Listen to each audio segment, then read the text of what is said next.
The English mind chapter 2 subject and predicate. Subject and predicate क्या है, सबसे पहले हम इसे जान लेते हैं। एक सेंटेंस हमारा होता है, उस सेंटेंस में दो पार्ट होते हैं। पहले पार्ट को हम बोलते हैं सब्जेक्ट और दूसरे पार्ट को हम क्या बोलते हैं, प्रेडिकेट बोलते हैं। सब्जेक्ट हमारा होता है और उसके बाद हेल्पिंग वर्ब होती है, फिर मेन वर्ब होती है, उसके बाद ऑब्जेक्ट होता है और सबसे लास्ट में कॉम्प्लीमेंट होता है। तो आपका एक सेंटेंस दो भागों में बंटता है, सब्जेक्ट एंड प्रेडिकेट, दो हिस्सों में बंट जाता है। सब्जेक्ट की बात करें तो सब्जेक्ट में तीन हिस्से होते हैं हमारे। सब्जेक्ट में हमारे हिस्से होते हैं तीन। पहला हिस्सा हमारा होता है हेड वर्ड, फिर होता है क्वालिफायर और फिर होता है डिटरमाइनर। तो इसमें हमसे पहला क्वेश्चन पूछा गया है, find out which is the part of predicate. पूछा गया है कौन सा पार्ट प्रेडिकेट का भाग है। तो देखिए कॉम्प्लीमेंट हो गया, आपका कॉम्प्लीमेंट है, हेड वर्ड है, डिटरमाइनर है, क्वालिफायर। क्वालिफायर सब्जेक्ट है, डिटरमाइनर भी सब्जेक्ट है, हेड वर्ड भी सब्जेक्ट है, लेकिन कॉम्प्लीमेंट कहाँ पर होता है, प्रेडिकेट के हिस्से में होता है। तो फर्स्ट क्वेश्चन का ऑप्शन करेक्ट होगा बी। फिर सेकंड क्वेश्चन पे आते हैं, which word can not be placed as head word. कहा गया है कि इनमें से हेड वर्ड की जगह पर किसको नहीं रखा जा सकता। तो देखिए इन्फिनेटिव को हम रख लेते हैं, जैसे हम बोलते हैं टू फॉरगिव इज डिवाइन, तो टू फॉरगिव को हम सब्जेक्ट के तौर पर रख लेते हैं। फिर है gerund, teaching is my profession, तो वहाँ पर टीचिंग क्या है, जीरंड है, जो कि सब्जेक्ट के तौर पर सब्जेक्ट बना हुआ है। फिर देखते हैं प्रोनाउन, जैसे हम बोलते हैं he is a good boy, तो ही वहाँ पर प्रोनाउन है जो कि सब्जेक्ट बना हुआ है, हेडवर्ड बना हुआ है, लेकिन हम वर्ब को कभी भी हेडवर्ड नहीं बनाते हैं। तो राइट ऑप्शन हमारा क्या हो जाएगा, सी हो जाएगा। राइट ऑप्शन हमारा होगा सी। फिर नेक्स्ट क्वेश्चन के आगे तरफ बढ़ते हैं, लिखा हुआ अ ब्लैक काउ इज ग्रेजिंग। तो इस क्वेश्चन में पूछा है the word black is, black word क्या है। तो देखिए मैंने आपको पढ़ाया भी हुआ है कि जिस वर्ड के बिना सेंटेंस ना बने, जिस वर्ड के बिना सेंटेंस ना बने उसे हम क्या बोलते हैं, हेड वर्ड बोलते हैं। राइट, उसे हम क्या बोलेंगे, हेड वर्ड। तो देखते हैं इस क्वेश्चन में, देखिए क्या लिखा हुआ है। इस वर्ड में अगर हम काउ को हटा दें तो काउ वर्ड के बिना हमारा सेंटेंस नहीं बन सकता, लेकिन अगर हम ब्लैक को हटा दें तो सेंटेंस बन जाएगा, आ को हटा दें तो सेंटेंस बन जाएगा। तो जिस वर्ड के बिना सेंटेंस ना बने उसे हम बोलते हैं हेड वर्ड। तो काउ जो वर्ड है ये हमारा वर्ड कैसा है, हेड वर्ड है। और हेड वर्ड के पहले वाला वर्ड हमेशा क्या होता है, क्वालिफायर होता है। तो बिल्कुल सही जवाब हमारा क्या होगा, बी होगा। बिल्कुल सही आंसर हमारा हो जाएगा बी। फिर नेक्स्ट क्वेश्चन आगे बढ़ते हैं हम लोग। नेक्स्ट क्वेश्चन देखते हैं क्या होगा। नेक्स्ट क्वेश्चन लिखा हुआ है, find out the predicate in the given sentence. लिखा हुआ है the hour to be prepare lesson has arrived.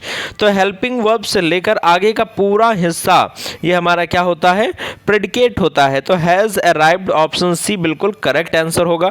फिर नेक्स्ट क्वेश्चन लिखा हुआ है, टिक द हेल्पिंग वर्ब। यहाँ पे हमें हेल्पिंग वर्ब बतानी है कि क्या होगी। लिखा हुआ she was she going to market. तो देखिए लिखा हुआ है सी वॉज, अब यहाँ से सी एक्स्ट्रा आ गया है, इस सी को हम हटा देंगे, ये गलत है। यहाँ पर प्रिंट लिखा हुआ है सी वॉज गोइंग टू मार्केट। तो हेल्पिंग वर्ब हमसे पूछा है तो जाहिर सी बात है हेल्पिंग वर्ब इसमें क्या हो जाएगा, आपका हेल्पिंग वर्ब हो जाएगा वॉज। फिर नेक्स्ट लिखा हुआ है टीचिंग इज माई प्रोफेशन। तो इसमें हमसे क्या पूछा गया है, देखते हैं भाई। Teaching is my profession next question है हमारा। तो देखिए लिखा हुआ teaching is my profession, tick the subject. इसमें हमें सब्जेक्ट बताना है। तो देखिए इज से लेकर इधर का पूरा हिस्सा हमारा प्रेडिकेट होगा और टीचिंग एक जीरंड है, जीरंड है, इसलिए हमारा सेंटेंस हमारा क्या हो जाएगा, टीचिंग हो जाएगा। जी हाँ, बिल्कुल सही जवाब हमारा क्या होगा, टीचिंग होगा। टीचिंग हमारा राइट आंसर हो जाएगा। ये ऑप्शन हमारा क्या होगा, राइट आंसर टीचिंग। फिर नेक्स्ट लिखा हुआ है सी gave me book, tick the direct object. हमसे पूछा गया है कि इसमें डायरेक्ट ऑब्जेक्ट क्या होगा। लिखा हुआ सी गेव मी अ बुक, ठीक है। अब हमसे इसमें पूछा गया है कि डायरेक्ट ऑब्जेक्ट क्या होगा, सी गेव मी, उसने मुझे दिया किताब। तो किताब जो बुक होगा, अब बुक होगा, ये हमारे लिए क्या होगा, डायरेक्ट ऑब्जेक्ट होगा। फिर क्वेश्चन नंबर 8 लिखा हुआ they made him a king. इसमें हमसे पूछा गया है कॉम्प्लीमेंट क्या होगा। तो सबसे पहले हम ये पता लगाएं कि इसमें ऑब्जेक्ट क्या है। बिल्कुल हम इसमें सबसे पहले ये पता लगाएं कि इसमें ऑब्जेक्ट क्या है। तो देखिए इसमें दे होगा सब्जेक्ट और हिम को क्या बनाया गया है, किंग बनाया गया है और हिम क्या होगा हमारे लिए ऑब्जेक्ट हो जाएगा। और जब ऑब्जेक्ट के बारे में कुछ कहा जाता है, जब ऑब्जेक्ट के बारे में कुछ कहा जाता है तो वो कहलाता है कॉम्प्लीमेंट। क्या कहलाता है?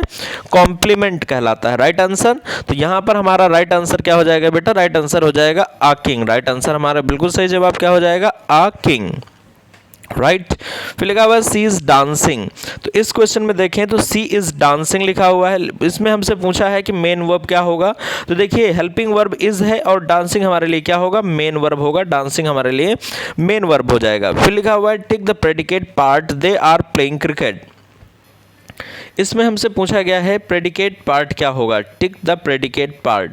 प्रेडिकेट पार्ट क्या होगा? They are playing cricket. तो देखेंगे आर से लेकर प्लेइंग क्रिकेट ये पूरा हिस्सा हमारा, आर प्लेइंग क्रिकेट ये पूरा हिस्सा हमारा क्या है? प्रेडिकेट है। देन क्वेश्चन नंबर 11 लिखा हुआ है a blind girl is playing. A blind girl is playing. The word girl is a, मतलब जो गर्ल वर्ड है वो क्या है? तो देखेंगे हम लोग कि गर्ल को हटा दें तो क्या सेंटेंस बन पाएगा? बिल्कुल नहीं बन पाएगा। तो गर्ल हमारे लिए हेडवर्ड होगा। जी हाँ, क्या हो जाएगा? हेडवर्ड। फिर आगे देखते हैं, लिखा हुआ है she has been reading a book since 2 o'clock। इसमें हमसे पूछा है टिक द करेक्ट ऑब्जेक्ट, पूछा है हमसे टिक the correct object of the sentence. देखेंगे हम लोग सी सब्जेक्ट होगा, सिंस हमारा टाइम डिनोटिंग वर्ड है और इसमें आपने देखा हमसे पूछा क्या गया है? Tick the correct subject. तो यहाँ पे टिक द करेक्ट सब्जेक्ट हमारा हो जाएगा।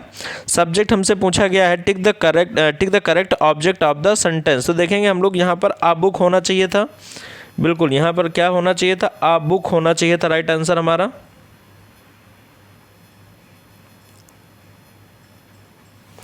बिल्कुल सही जवाब हमारा यहाँ पे आ बुक बनना चाहिए। यहाँ पे ऑप्शन थोड़ा सा मिसप्रिंट है, आप इसे सही कर लेंगे। आ बुक हमारा हो जाएगा बिल्कुल सही जवाब। फिर आगे नेक्स्ट पूछा है what can be the subject. पूछा गया है what can be the subject. Subject क्या हो सकता है? तो इसमें देखिए क्या लिखा हुआ what can be the subject. इसमें देखेंगे नाउन और प्रोनाउन तो हो ही सकता है, जीरंड भी हो सकता है और इन्फिनेटिव भी हो सकता है। तो इसमें ऑल ऑफ दीज बिल्कुल क्या होगा? सही आंसर होगा, सही जवाब होगा। फिर पूछा है tick the correct subject Nilesh and Anurag are playing. तो नीलेश एंड अनुराग, तो इसमें पूछा है टिक द करेक्ट सब्जेक्ट। तो इसमें देखेंगे नीलेश होगा या अनुराग हो या नीलेश एंड अनुराग दोनों हो जाएगा। तो ऑप्शन सी करेक्ट हो जाएगा। बिल्कुल सही जवाब हमारा क्या होगा? Option C. फिर नेक्स्ट क्वेश्चन की तरफ आगे बढ़ते हैं। नेक्स्ट क्वेश्चन हम लोग देखते हैं क्या होगा। लिखा हुआ to forgive us divine. To forgive us, देखते हैं नेक्स्ट क्वेश्चन हमारा। यहाँ पे अस की जगह पर इज़ होना चाहिए था। To forgive is. तो इसमें पूछा गया टिक द सब्जेक्ट। तो यहाँ पर सब्जेक्ट हमारा हो जाएगा टू फॉरगिव। हमारा सब्जेक्ट क्या होगा? टू फॉरगिव होगा। जी हाँ, बिल्कुल सही जवाब हमारा क्या होगा? To forgive. फिर लिखा हुआ a blind women walks. The underline word is blind women walks. तो इसमें हमसे पूछा है द अंडरलाइन वर्ड इज। तो इसमें अंडरलाइन वर्ड क्या होगा? इसमें ब्लाइंड को अंडरलाइन किया गया है, तो ब्लाइंड वर्ड अंडरलाइन है। तो देखेंगे हम लोग इसमें क्या होगा? क्वालिफायर। जी हाँ, बिल्कुल सही जवाब हमारा क्या होगा? क्वालिफायर होगा। नेक्स्ट लिखा हुआ some boys are going to school. Underline word is. Underline word क्या होगा? Some boys are playing, some boys are going to school. तो इसमें अंडरलाइन वर्ड क्या होगा? सम को अंडरलाइन किया गया है, तो सम हमारे लिए क्या हो जाएगा? क्वालिफायर हो जाएगा। क्या हो जाएगा? क्वालिफायर। फिर लिखा हुआ प्रेडिकेट मीन्स। प्रेडिकेट क्या होता है? हेल्पिंग वर्ब होता है, मेन वर्ब होता है, ऑब्जेक्ट होता है या सभी होता है। तो इसमें सभी चीज़ें आ जाती हैं। तो इसका सही जवाब हो जाएगा all of these. Right answer हमारा क्या होगा? ऑल ऑफ दीज होगा। बिल्कुल सही जवाब। तो उम्मीद करते हैं यहाँ तक आपको क्वेश्चन आंसर समझ में आए होंगे। आगे हम लोग बात करेंगे नेक्स्ट चैप्टर के बारे में। Thank you very much.